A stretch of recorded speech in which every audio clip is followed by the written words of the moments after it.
You just seen A-Wax, the guy. Shout out to Wax. 2 Ears, 1 Mouth podcast, man. You know, we broke a lot of deep news you probably didn't know about the homie, man. You know, that's my guy, man. Cool dude. Right now, we're gonna get into this segment of this podcast because we make this up as we go along. It's called the Buried Treasure segment, man. That's right. Well, we're gonna talk about, you know, certain albums that we feel that are classic, but maybe not. They might don't get that much, you know, attention. Yeah. From the people as such as, you know, the regular classes like Illmatic, Ready to Die. Stuff everybody knows about. You know, we gonna get into some joints that you might know be classic, you but gonna be like, oh yeah, right, man. And I'm gonna start first. Go ahead, my brother. I want to, because, you know, we're gonna get into some that are, you know, genuine classic and stuff, some that are slept on. This first one is a combination of both. Okay, let's do it. I want to talk about Nature. Nature's album, the first album for all seasons. I want to get into for all seasons. Okay. That Nature album was a classic. Okay. Nature, shout out to Nature. Shout out to the whole Queensbridge. You probably know Nature from The Firm. Absolutely. Other people know Nature from all kinds of stuff, man. Yeah. But mostly from his days with The Firm. Man, I want to talk about that Nature album. Okay, let's talk about it. Man, for all seasons. Let's do it. You ever heard it? I've heard it. I'm going to be honest with you. I haven't heard it all the way. Man, you need to all the way. It's a classic, man. Okay. Nature's, man, listen. First of all, man, Nature had one of the best deliveries in the game. Yeah. He had some of the dopest bars in the game. Okay. And his album, man, I don't think people really expected the body of work that came out of that Nature album. Yeah. You know, it had songs like We Ain't Friends. That's the one I remember. You know, We Ain't Friends. Produced by Lord Jamar. All right, okay. And people don't even know Dr. Dre did some production on that Nature album. Yeah, okay. I know, yeah. Dre did a production on that Nature album. He had Nas co-sign it because he had the big Firm co-sign. That's right. And if people remember, if you go back and listen to what Nas album was that? I Am. Yeah. Nature had a hidden track on that album. It was just him up there. It was just him. Dope. Yeah, I remember that. Dope. Yeah, I remember that. It was really dope, man. And like I said, Nature had the perfect setup to me to come in with that perfect debut album. Yeah. You know what I mean? He had production from Dre, Lord Jamar. Yeah. We Ain't Friends was a dope single. We Ain't Friends. A Man's World was dope. I like the Ultimate High featuring Nas. I also remember that one. Ultimate High featuring Nas was bananas. Yeah. It was bananas. Listen, man, the production on the album, the bars on the album alone makes it a slept-on classic. It had storytelling. It had a lot of structure on the album. Yeah. It was slept on, man. I don't know what Def Jam was doing with that album at the time. It's a slept-on classic. I'm telling you, you can listen to the album front to back and not skip. You maybe skip one, but it got like 10. How many joints on the album? Got 13. Man, listen. 13 songs up here. Let me see. Because I was just bumping it earlier. It got 13 joints on here. He's definitely underrated. You got Young Love. Young Love was a classic. Yeah. Young Love was a dope story, man. Yeah. You got Go Ahead. Go Ahead was dope. And the song that was on the Nas album was called Nature Shine. That was the name of it. Nature Shine. Yeah. He shine. That was dope. Shout out to Nas for giving him that setup. That is a slept-on classic. If you ain't heard it, check that. I'm gonna have to go and check because I album. only heard a few pieces. I probably heard maybe like 3 or 4 songs off of it. And I'm gonna tell you, kind of getting into Nature as a whole.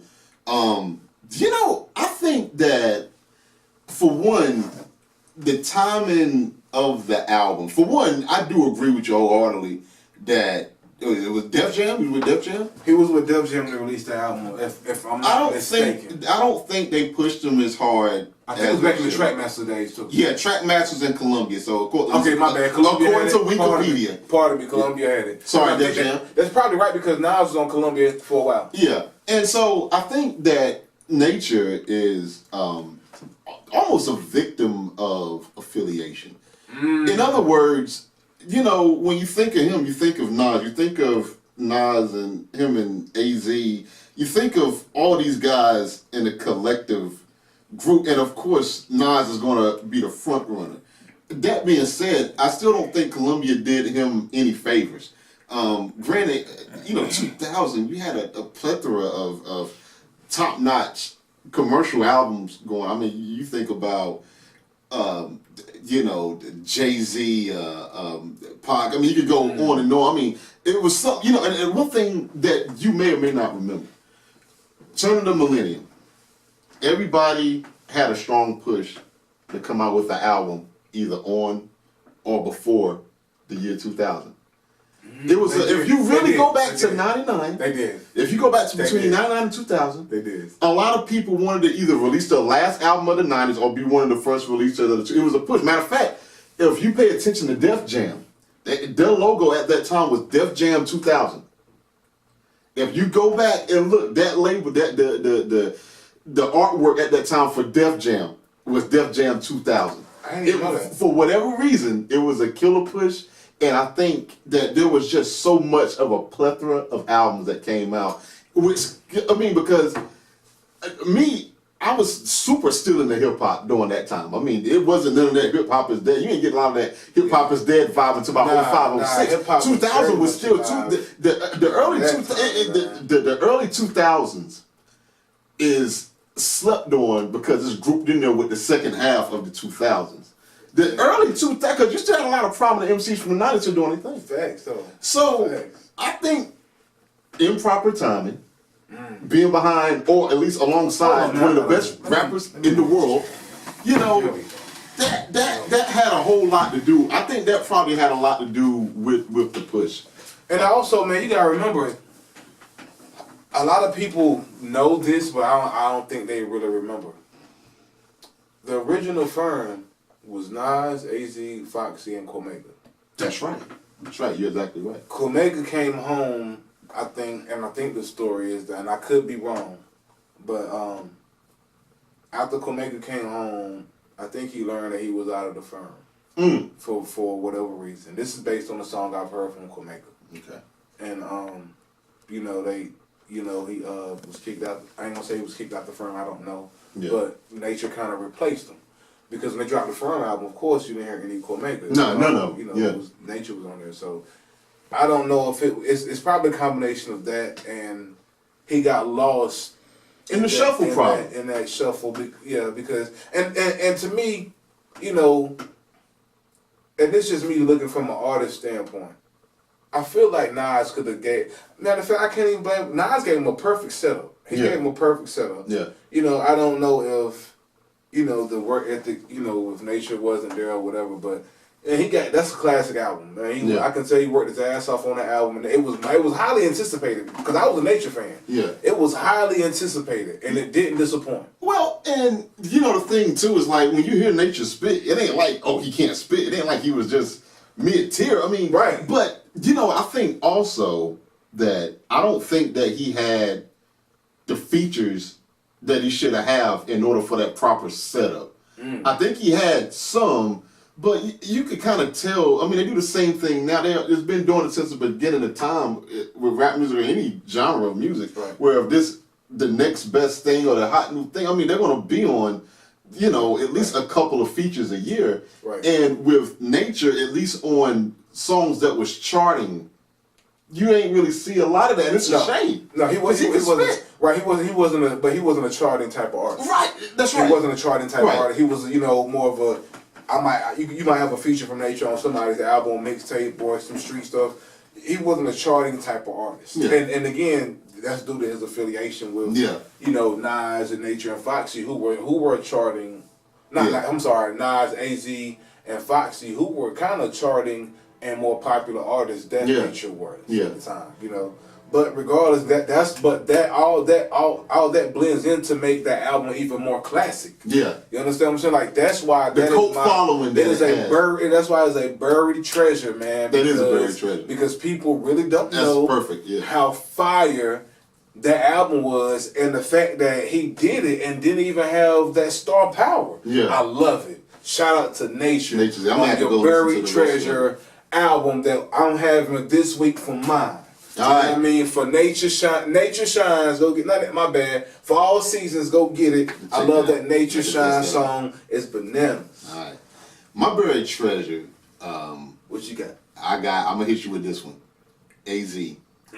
AZ Addict, 2002 album.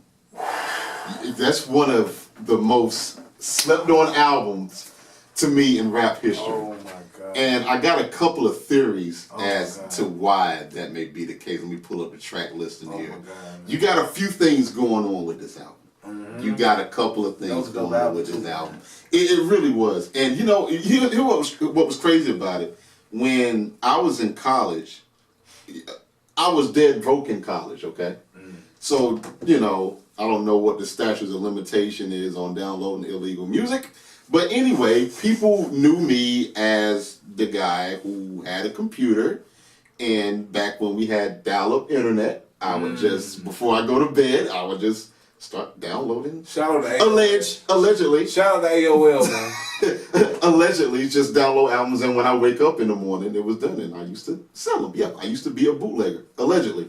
And you know, I'll never forget, I had this buddy of mine, and she was like, "Can you give me the AZ album?" And I was like, "Oh, hey, I'm an AZ fan. How do I not know about this album?"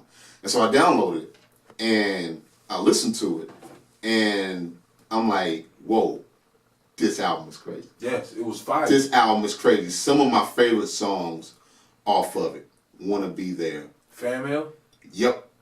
I love Fan Mail. I love Fan Mail. How you got the paper crinkling in the background and he's sitting. I love how he got his wife in the back, like, you know, cooking them something to eat. Like, when you got this the whole everything was dope about the song. It was dope.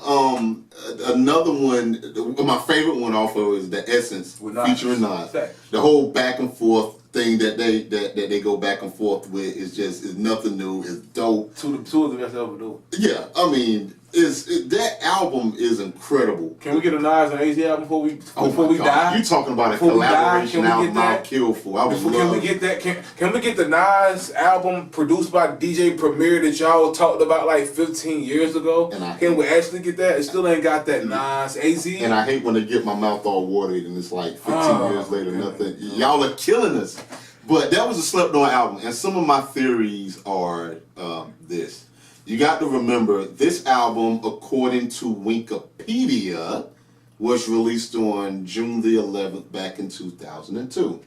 So I'm going to call this the Corey Theory. Dun, dun, dun. The Corey Theory. The reason why this album got slept on, a couple of things. According to Wikipedia, this album was on the Motown record, Motown label, which, you know, is not, when I think of Motown, I think of R&B music, classic oldies and stuff. I don't really think of rap. So you got to wonder what type of push is he going to have with Motown. But the bigger thing to me is you got to remember what album or albums at that time was really killing it. Jay-Z's Blueprint that came out a year prior, 9/11.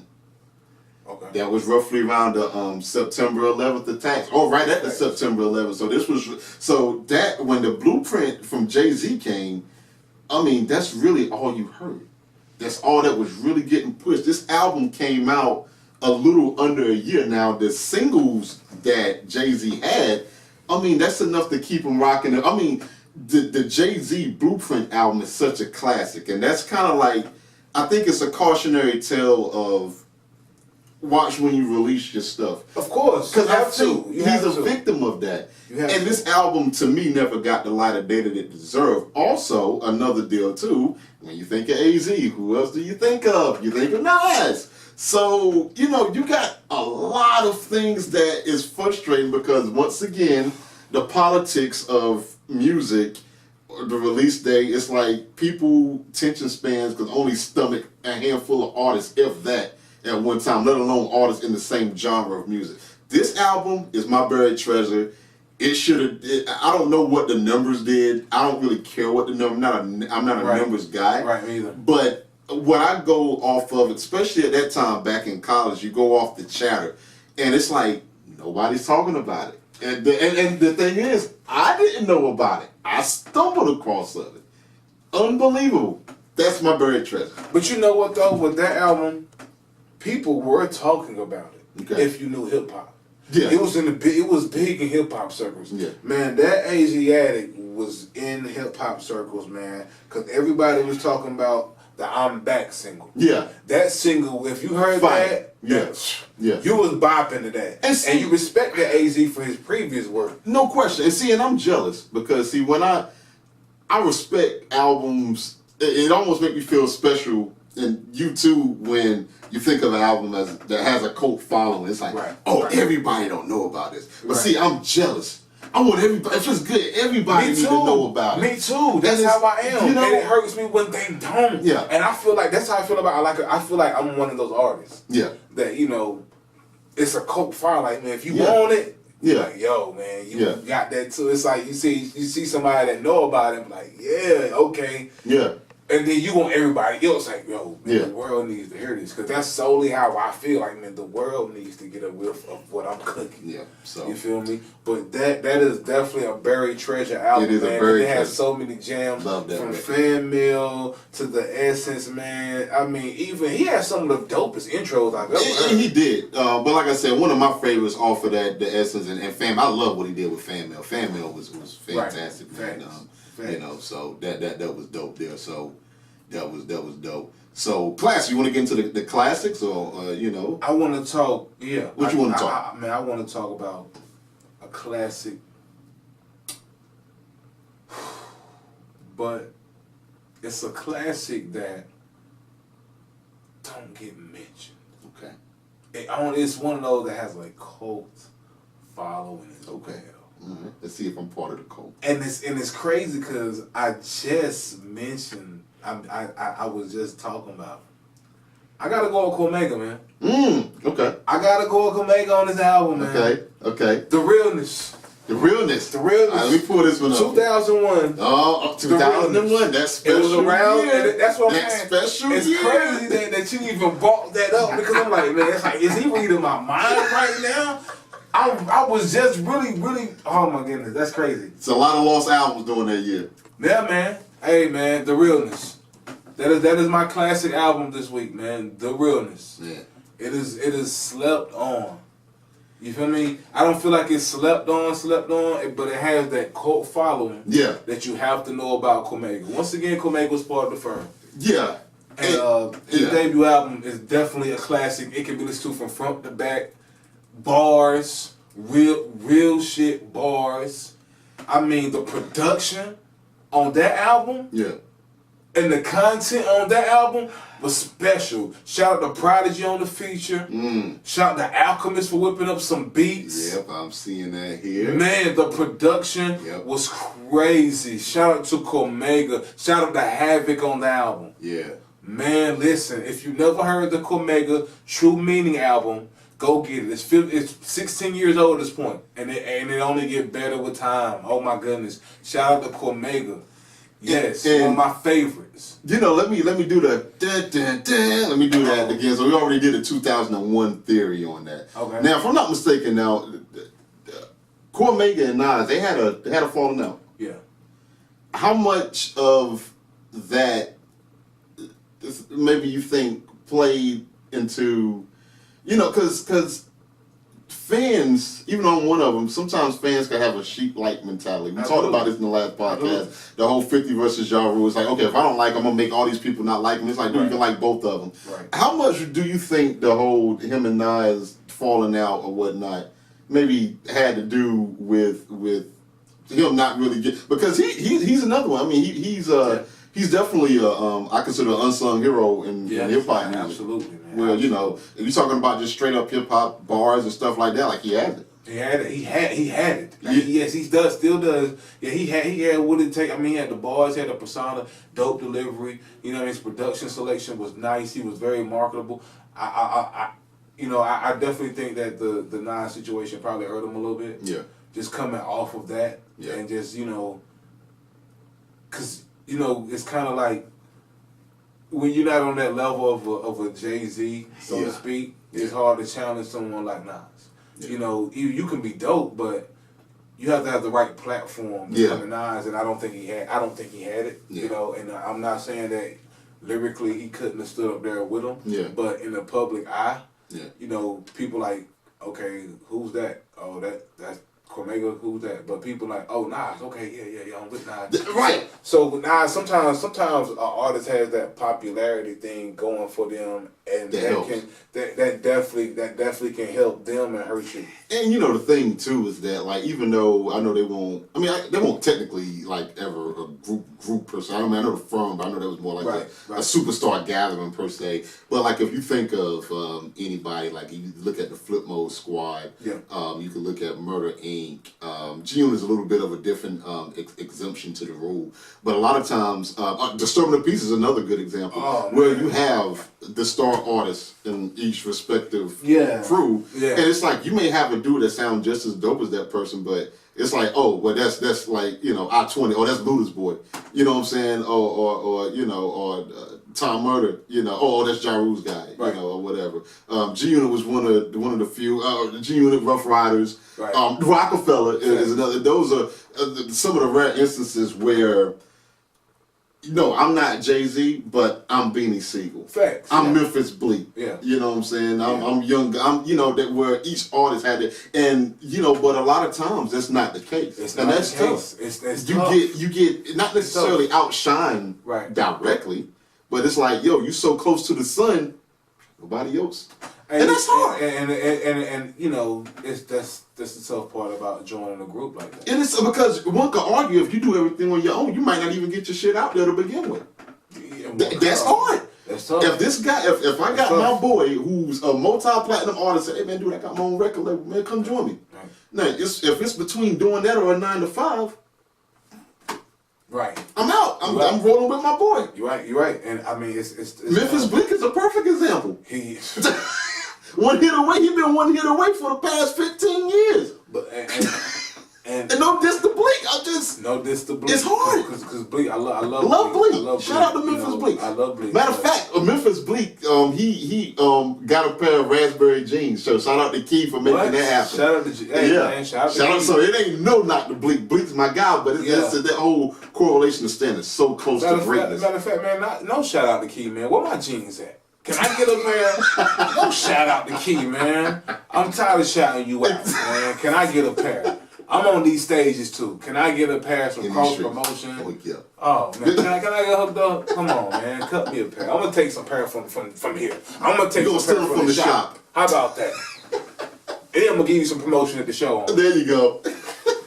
But yeah, Bleak, I can definitely understand. But the thing is with Bleak though, he didn't come into a situation kind of like Cormega did. He didn't come into a big, you know, the firm situation. Right. You know, and it's tough to turn that down. I mean, because it's hard to turn. Because I mean, he was affiliated. He was guilty by affiliation, kind of. You know, and I get it because you know he didn't have that star power that Nas and AZ and Foxy had at that time. Yeah. You know, the streets knew Cormega, but the streets and the world and internationals knew who the other three were. Yeah, and that's tough. It's tough, man. But you know, shout out to Cormega. He's still one of my favorite artists. I love your albums, all of them. But definitely, man. Though not the testament, but man, the realness is a classic. It's a classic. If you ain't heard it, stream it, download it, go buy it, man. Yeah, you know, that's the beauty about these platforms now. It's like, you know, a lot of albums that was dope during the 80s and 90s. I mean, I didn't have any money to purchase these albums. So now with Spotify and Apple Music and Google Play or Google whatever you use, Amazon, whatever, it's like, oh, I could just go through it. So, you know, some of these albums I just haven't heard. I haven't heard all the way through. And it's kind of like, oh, it's dope. I could go back. You can go back, man. So that's for $10 a month, you can go back. That's the beauty of it. Okay, my classic album of the day. What you got? Uh-oh. Let me pull out some old stuff here. Oh, what were you doing? Let me dust this off here. I'm going to hit on with Grand Puba, 1992. Oh, the real album. Are you kidding? This is one of my favorite CDs. The Grand Puba album. This was a real critical album. Real critical album. Okay. This was coming right off. Obviously, he was with this group called the Masters of Ceremony before he got with Brand Nubian. Okay. So when and I don't want to say anything incorrect. I don't know what happened initially, or if anything even happened between Grand Puba and Sadat X and Lord Jamar. I have no idea if anything ever happened. But for whatever reason, if you remember, Brand Nubian had an album, I can't remember the name of the album, but one of my favorite songs was Punks Jump Up to Get Beat Down. Okay. And it was just Lord Jamar and Sadat X. It was just them two. Grand Puba was doing his solo thing. So like I said, I don't, you know how when groups either break up or decide to pursue solo careers, this is obviously well before social media. Right. Internet wasn't in everybody's houses and anything like that. So you just left to speculate, and you know nobody ever talked about it. So that's even a mystery to me. Right. Whatever happened. Anyway, they ended up getting back together. But the focus on the album. This is one of my favorite albums. The sound of the album is so, it's playful, but it's fun, but it's cool. It's the epitome of the backpack era during that time. And matter of fact, let me pull it up here because do not want to speak incorrectly. But you had a lot of in-house production that was really, really good. And this actually featured, if I'm not mistaken, this album featured this song called Check It Out. And it featured a young Mary J. Blige. Now, a little bit of hip-hop history. This was one of the first artists and one of the first times as a featured artist that Mary J. appeared on someone else's album. And it was real groundbreaking. This was one of the first records, first records that really had an R&B person, a true R&B person on the hook that's like really, really singing, not just carrying like a little tune. Right. But Mary's in the background singing the hell out of that song. Okay. So some of my favorite songs up here: Check the Resume. Okay. 360 Degrees, What Goes Around Comes Around. Love that. I just said Check It Out. This Is How We Move It.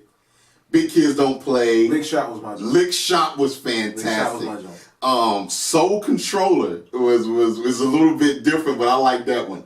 Proper Education. Honey Don't Front. Honey Don't Front. Love that one. Another one that I like up there actually features Kid Capri rapping called Back It Up. Dope album. Love this record. It is a staple in the hip hop community. I love it. I love it. He had an album after this called 2000. That was good, but not as good as this one. This one's classic. Shout out to Tommy Boy Records. Tommy Boy, you know what? Tommy Boy was jumping. You know what? Tommy Boy, it's funny you bring up Tommy. I don't think Tommy gets the props that it should. You think about Def Jams and all the other. Tommy had a good run of hip hop artists. Bro, they had Puba, they had Digital Underground. Man, dude. So Tommy Boy, I'm trying to think who else. They had a lot. They was responsible for a lot of. They really did, and on the low, because this was you didn't once upon a time you really didn't scream out what record label you with. That didn't really become popular till like the Bad Boy Death Row era. All up on the videos, dancing. Come to it was like we're just a regular like Cats. At one point in time, didn't even care who you was signing. Right, they was like so right. They actually know who you was a part of. That became popular later, man. Yeah, so that is my classic. Grand Puba. Love the Elfin records. Fantastic. Hey man, that's a dope classic. I like that. Fascinating. I like that, man. So, hey man, 2 Ears, 1 Mouth podcast. That's it, man. But you know what though? Before we got album of the day. We got an album of the day. Album of the day. Okay. Album of the day, man. War Report. CNN. Capone Noriega. War Report. My album of the day. Hey, who you got? Who you got? To my bag of goodies again. Album of the day. We on the street. We on the streets. Deluxe. Album of the day. I used to have that on tape. Period. That's what I'm talking about, man. That's it. Go stream both. Go stream and download. Support real hip hop. Hey man, support real hip hop. Support that real the streets. You know what I mean? So it's an oldie but goodie. Go get that nature. Go get that Asiatic. You know what I mean? Educate yourself. Yes. Some good stuff out here.